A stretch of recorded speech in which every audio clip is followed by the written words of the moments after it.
In the name of the Father, and of the Son, and of the Holy Spirit, one God. Amen. In today's world, many will question your beliefs and your faith. Now, some do it out of ignorance, some to make you question your own faith, and others out of arrogance and mocking. One of the questions that arises a lot is, why do you pray to the saints? Why do you have to ask a saint for help when you could go straight to God? Well, today's subject, we will answer that question, so that you may also be fully knowledgeable of why we honor the saints and ask for their prayers. It must be stated at the beginning that the only true saint or holy one is God himself. The Bible states, "For I am the Lord your God, you shall name yourself holy, and keep yourselves holy, because I am holy." Leviticus chapter 11, line 44, chapter 19, line 2, and chapter 20, line 7. Man becomes holy and sainted by participation in the holiness of God. The true church is composed of all those who are in Christ in heaven and on earth. It is not limited to membership to those presently alive, because we should all remember the words that Christ uttered to the thief who was crucified beside him and said, "Truly I say to you, today you shall be with me in paradise." Luke chapter 23, line 43. Those who have departed this life in good faith and works as Christians are in heaven with Christ and alive, in communion with God, worshiping God, and doing their part in the body of Christ, as it says in Psalms 139, line 8, "If I go up to the heavens, you are there. If I make my bed in the depths, you are there." They actively pray to God for all those in church and indeed for the whole world. So we pray to the saints who have departed this life, seeking their prayers, as we ask Christian friends on earth to pray for us. And I'm sure we've all done so at one time or another, if not every day.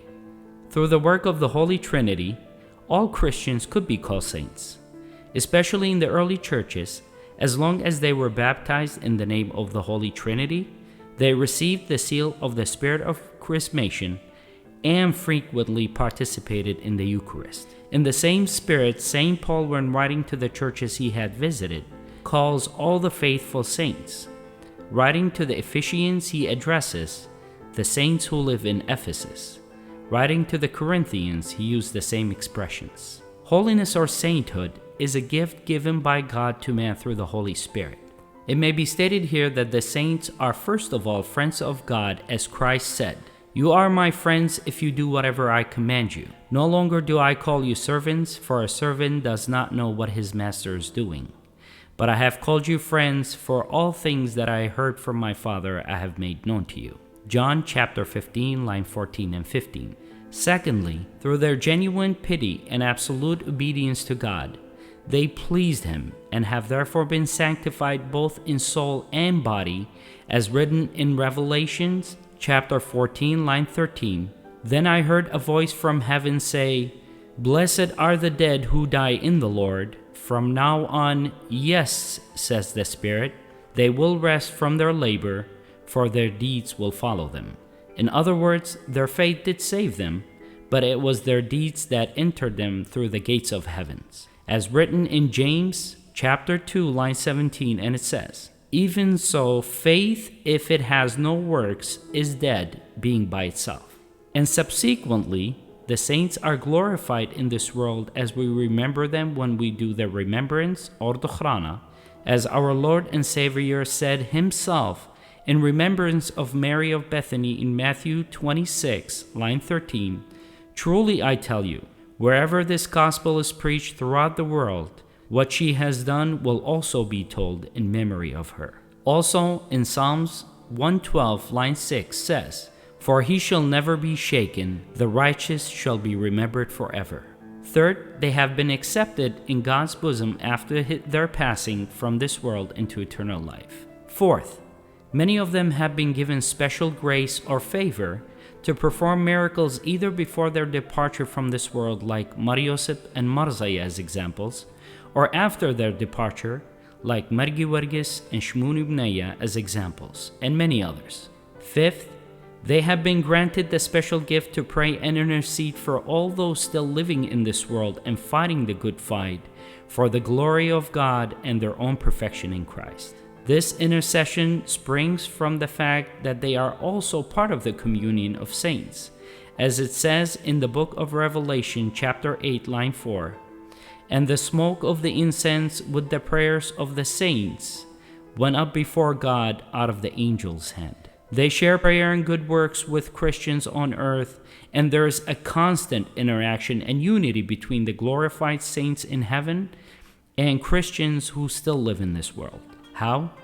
Well, as we mentioned earlier, they are with our Lord and Savior and alive. The fact that Orthodox and Catholic Christians ask the prayers of the saints and their intercession is prefigured in the New Testament. St. Paul asks the Christians in Ephesians, Thessalonians, Colossians, and Romans to pray for him. In every liturgy, morning, mid, and evening prayers, we ask God the Father to accept on our behalf the prayers and the intercessions of all the saints who now live in heaven.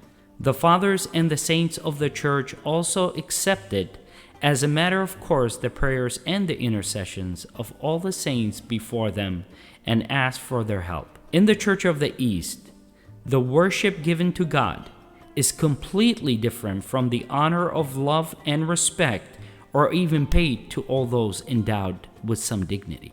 The Church honors the saints to express their love and gratitude to God, who has perfected the saints. As written in Matthew chapter 5, line 16, "In the same way, let your light shine before others, that they may see your good deeds and glorify your Father in heaven."